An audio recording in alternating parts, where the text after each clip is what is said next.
sou Tayane e, como vocês já viram pela thumb, eu vou falar de um tema que é muito complicado e que ainda é um tabu para a sociedade. E também pode ser um gatilho, então eu peço que você veja se você estiver realmente bem para ver isso agora, se não deixa para ver depois, se não nem vê. Eu tô gravando esse vídeo porque alguém precisa começar a falar sobre isso. E tipo, não que outras pessoas não falem, mas eu sinto a necessidade de falar sobre isso para poder ajudar as pessoas que estão próximas a mim. E porque eu comecei a ficar bem quando eu comecei a falar sobre isso. Então, eu espero que vocês saibam que vocês vendo esse vídeo, vocês não vão ficar desamparadas. Se você quiser continuar vendo, eu disponibilizei um e-mail que eu criei aqui embaixo só para poder conversar sobre isso. Geralmente eu peço para me chamar no Instagram, mas dessa vez com esse tema, vocês entendem que é um assunto muito invasivo que pode afetar o meu dia, então chamem pelo e-mail, que eu vou demorar um pouco para responder, mas eu vou responder com muita calma e atenção a cada uma mensagem que eu receber.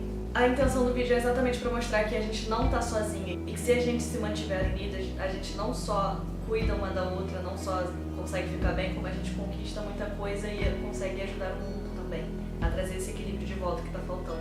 Eu não vou falar coisas básicas que todo mundo já conhece, apesar do assunto ser tabu e as pessoas não quererem falar. Eu vou contar o que eu passei, o que eu vivi, porque é uma forma de vocês entenderem como foi o processo pra mim. Então, também vai ajudar vocês a entenderem como foi o processo pra vocês, e quem não passou também vai ter uma visão de como é isso dentro da pessoa que sentiu na pele que é passar por um estupro.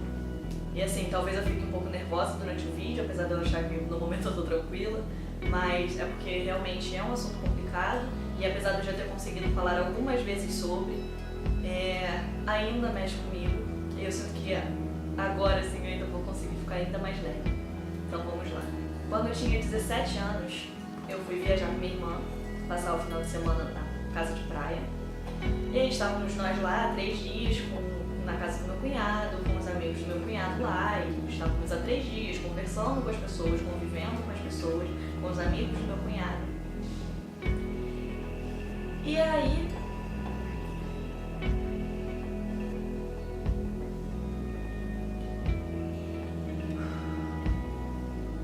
teve uma noite que a gente ia sair, só que toda vez que eu ia pra lá a gente ficava de sair, a gente não saía. A gente ia sair, a minha irmã brigou com meu cunhado, e eu já tava pronta pra sair. Eu falei, Tati, não tem problema se eu for com eles? E ela falou, nenhum, porque afinal são amigos, né? E aí eu falei, ótimo, porque afinal eu também tinha me sentido muito confortável com as pessoas que estavam ali. Eu tinha feito uma amizade, eu achava, né, com eles. Eu sempre fui muito inocente, eu sempre fui muito de confiar nas pessoas e eu continuo essa pessoa, porque eu não vou mudar quem eu sou porque as pessoas não sabem lidar com isso, sabe? Enfim, eu entendi isso. E aí eu fui pra essa festa com eles. E aí eu cheguei lá, eu comecei a beber vodka, só que aí eu não bebi energético. Eu sempre achei que energético era ruim pra mim, só o cheiro me enjoava. Só que eles ficaram botando muita pilha pra eu beber energético, porque vodka pura fazia mal, blá blá blá. E aí eu, bobinha, inocente, fui beber a vodka com energético. E aí tudo começou. E aí eu comecei a passar mal. A gente viveu a noite, a gente tava na varandinha, a gente entrou pela casa, depois a gente saiu, a gente ficou sentado no muro, depois a gente pegou o carro e foi pra praia. Várias coisas aconteceram. Eu não fiquei inconsciente, eu sei o que eu vivi lá no momento, só que eu fiquei passando mal, eu fiquei muito enjoada. E aí, na cabeça dos machos, né, a pessoa tá disponível ali, já que ela tá bêbada. Aí eu comecei a me sentir desconfortável e comecei a me sentir um pedacinho de carne de uma maneira muito intensa. E aí eu pedi pra ir pra casa. Aí uma pessoa me levou pra casa, que inclusive essa pessoa era ex-namorado da prima do meu ex-namorado. Então era uma pessoa que eu já conhecia. Aí eu pedi pra ele me levar pra casa, ele foi e me levou em casa. Quando a gente chegou lá, ele tentou me beijar e querendo continuar as coisas, né? E eu falei que não, e continuei falando que não. E aí ele falou, nossa, mas eu te trago em casa e eu não ganho nada. E eu falei, aham. E aí ele saiu do quarto, né? Porque ele viu que realmente não ia acontecer nada, depois de ter tentado algumas coisas depois. Mas aí ele viu que eu não estava deixando e meteu o pé.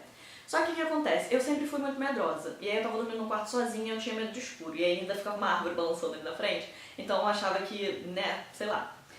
Aí eu deixei a porta do meu quarto aberta. E eles estavam na outra casa do lado. Quem tava no quarto do meu lado era minha irmã e meu cunhado. E tipo, na real assim, tinha o quarto que eu tava, um quarto do lado e o quarto da minha irmã e do meu cunhado e aí a outra casa. E aí eis que eu tava dormindo e no meio da noite eu acordei com uma pessoa em cima de mim. E aí eu não consegui ter muita reação porque eu tava dormindo, eu fiquei assustada e eu não tava entendendo o que tava acontecendo ali no momento. E começou a penetração. E aí, quando eu consegui reagir, tudo que eu conseguia fazer era chorar, e apenas chorar, chorar, chorar, chorar, chorar, chorar. E aí o cara se sentiu muito incomodado com isso e parou e me ajudou e tentou me acalmar, me ajudou a ir até o banheiro, enquanto eu chorava, e tentava limpar o meu rosto. Aí a gente foi pra varanda pra poder respirar um ar, porque eu mal tava conseguindo andar de tão, sabe, não dá.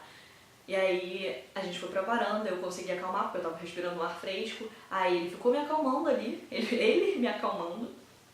E aí eu, otária, fui confiando, né, porque... Eu, otária não, eu inocente, é diferente. Fui confiando e aí ele falou, eu te ajudo a deitar. E eu falei, não tô conseguindo andar mesmo, né? Não falei, né? Pensando. E ajudei, ele foi, me apoiou, me levou até a cama de novo. E aí, depois que eu deitei confortavelmente de novo, ele continuou o ato.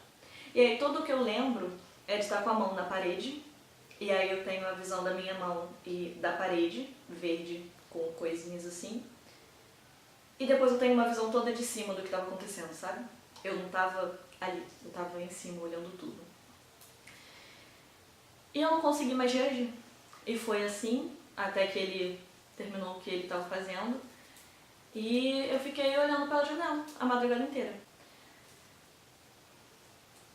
Completamente invadida, completamente sem saber o que fazer, o que sentir. A única coisa que eu conseguia pensar, na verdade eu não conseguia pensar naquele momento. Eu fiquei realmente olhando pela janela até muito tempo. E aí, quando o dia amanheceu, eis que teve um momento, devia ser, sei lá, umas 8, 9 horas da manhã. A minha irmã entrou no quarto desesperada, perguntando o que tinha acontecido, porque os meninos estavam falando isso, aquilo. Só que ela estava desesperada também, ela não sabia o que fazer, ela não sabia o que tinha acontecido, ela queria saber. E ela chegou desesperada, e aí, falando um monte de coisa, e eu não consegui reagir, eu fiquei estatelada, olhando pra cara dela, como se, tipo, nem eu sei o que aconteceu.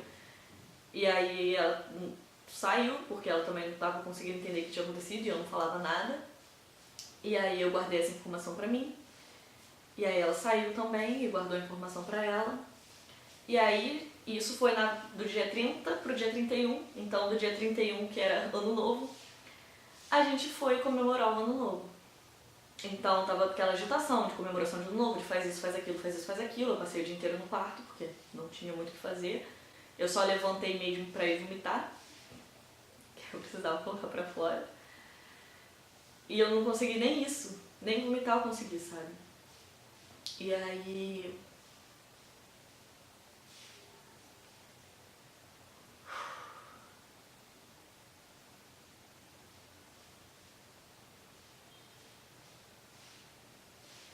Aí a gente foi passar o ano novo, a pessoa também estava lá. Então eu falei com ele, falei com a namorada dele, porque a gente tem que tentar ser educada, né? E também porque eu não estava entendendo o que estava acontecendo, foi assim que eu fui criada. Então, tudo que eu consegui pensar o dia inteiro era: não importa o que aconteceu, o que ele fez é a consciência dele, você tem que conseguir ficar bem com o seu próprio corpo, você tem que conseguir ficar bem com o seu próprio corpo. E eu repetia isso inúmeras vezes na minha mente. Aí teve um dos meninos que estavam junto lá na casa, que ele viu que eu tava mal e ele sabia o que os meninos estavam falando, então ele foi conversar comigo, perguntou como é que eu tava, perguntou o que tinha acontecido. E aí eu não sei até onde era pra saber o que eu lembrava e até onde era por cuidado, mas eu acho que fica nesse misto do meio termo dos dois. E aí eu falei, tipo, com certeza eles estavam falando coisas que não tinham acontecido, que eu lembrava que tinha acontecido, mas que eu não queria falar sobre isso porque eu não estava nem um pouco confortável. E aí ele respeitou e aí me deixou quieta no meu canto e eu passei a noite do ano novo, tipo, praticamente sozinha, isolada no canto porque era o que eu precisava, e eu vi os fogos e eu dei feliz ano novo para as pessoas que estavam ao meu redor, mas assim, sabe? E aí quando eu voltei pra casa, só teve uma pessoa que eu falei, e foi o Cris, que na época a gente estava ficando e eu me senti injusta, eu me senti suja. E eu cheguei em casa e eu mandei mensagem pra ele, eu falei, eu preciso conversar com você, porque eu fiz coisas que eu não... olha isso, eu fiz coisas que eu não gostei de ter feito, que não sei o quê, e fui conversar com ele. E eu falei, aconteceu isso, e aí a culpa é minha, porque eu não devia ter saído, porque eu não devia ter bebido, porque eu não devia isso, porque eu não devia aquilo, eu devia ter trancado a porta do quarto, eu devia... Sabe? Eu devia ter feito tanta coisa na minha cabeça. Eu poderia realmente ter feito muita coisa. Eu poderia, mas eu não fiz. Só que aí que tá, por muito tempo eu fiquei carregando a culpa disso como se a culpa tivesse sido minha. E cara, não é, sabe? A culpa não foi minha. Eu repeti tanto pra mim que eu tinha que ficar bem comigo e com o meu corpo, mas eu não conseguia. Eu consegui relevar, tipo, pra ele falar o que ele fez, é a consciência dele, mas eu não conseguia ficar bem com a minha consciência. Mas depois que eu contei pro Cris, eu me senti relativamente mais leve. Aí depois a gente começou a namorar e eu guardei isso dentro de mim. E o Christian sempre foi uma pessoa maravilhosa e me cuidou de uma maneira que eu mesma não sabia me cuidar antes. E me respeitou demais também todo esse tempo. E aí, eu só fui mexer nisso de novo quando lançaram os 13 Porquês. E aí muita gente ficou falando que era um absurdo aquela série, porque fala das coisas daquele jeito e mostra tudo daquele jeito, só que assim, se eu não tivesse visto aquela série, que é super real, tudo que acontece naquela série é a realidade, as pessoas acham que não, porque não aconteceu com elas, mas é real, só me fez ver que assim, eu precisava trabalhar isso em mim, porque não era uma ferida que estava curada como eu achei que estava, e se eu trabalhasse isso em mim, eu poderia me juntar com outras mulheres e a gente trabalhar isso e a gente ficar bem juntas. Então foi aí que eu criei força para tentar começar a trabalhar esse tema, porque é aquilo que eu falo, eu não faço as coisas por mim, eu faço as coisas pelas outras pessoas. Então eu tive um porquê fazer aquilo. Aí eu tive coragem de conversar com a minha irmã sobre o que tinha acontecido. E aí a minha irmã ficou mal também, porque ela também carregava uma sensação de culpa muito grande, porque ela pensava que ela poderia ter feito mais, que ela não deveria ter me deixado sair, que ela deveria ter ido junto, que ela um monte de coisa, só que ela não devia ter feito nada. Ela poderia ter feito sim, mas ela não fez. E a culpa não é dela. Assim como a culpa também não é minha. Assim como a culpa também não é sua se isso aconteceu com você. E isso é uma das coisas que eu preciso muito que você entenda. Eu sei que dói, e muito. Mas a gente precisa entender que a culpa não é nossa. E que apesar de tudo que a gente poderia ter feito, a gente não fez. E a gente tem que conseguir trabalhar o que já aconteceu, pra gente conseguir ficar bem com o que tá acontecendo e melhorar o que pode vir a acontecer no futuro. Porque a nossa vida, o nosso cérebro, ele guarda padrões e hábitos. Então quando a gente não se cuida, as coisas acabam se repetindo e a gente fica se perguntando por quê, por quê, por quê, por quê. E tem um porquê, simplesmente porque a gente não quer olhar para aquela ferida e curar. Enquanto a gente não olha para aquela ferida e cura, a gente vai continuar vivendo coisas semelhantes para poder conseguir trabalhar. E eu falo isso porque depois eu vou falar uma outra questão também, mas isso só no futuro, bem distante, porque é uma coisa para trabalhar de cada vez, né? Então, o tema hoje, a questão que eu precisava trabalhar hoje e trazer para vocês era essa, do estupro. E a primeira vez que eu falei sobre isso foi quando lançou a série, com Tati, no caso. E de lá pra cá eu vim trabalhando muito isso e foi muito doloroso, porque quando você mexe numa ferida que dói, acaba afetando várias outras similares. Então eu passei por um processo muito doloroso, muito intenso. Só que passou. Enfim, passou. E agora eu tô leve, e agora eu tô sendo capaz de fazer as coisas que eu senti que eu tinha que fazer a minha vida inteira. E, inclusive, esse vídeo. E eu quero muito que você saiba que você não tá sozinha, que você não é a única pessoa que passou por isso e que você precisa pedir ajuda. E pedir ajuda pode ser do seu jeito, você pode pedir ajuda se isolando pra fazer seus artesanatos, você pode pedir ajuda vendo série, você pode pedir ajuda conversando com pessoas próximas, você pode pedir ajuda ligando pro CVV, que inclusive a gente trabalha para poder lidar com esses temas. Você pode pedir ajuda me mandando um e-mail e a gente vai conversar. Mas peça ajuda, conversa. É extremamente importante a gente colocar pra fora tudo aquilo que fica guardado. Porque quando a gente guarda, a gente está ocupando espaço e gastando uma energia. O nosso cérebro, ele gasta uma energia muito grande para manter aquilo escondido da gente. Isso faz um mal. Isso faz tão mal pra gente, sabe? A gente precisa liberar tudo aquilo que dói pra poder esvaziar espaço do nosso cérebro e a gente conseguir fluir melhor na nossa vida.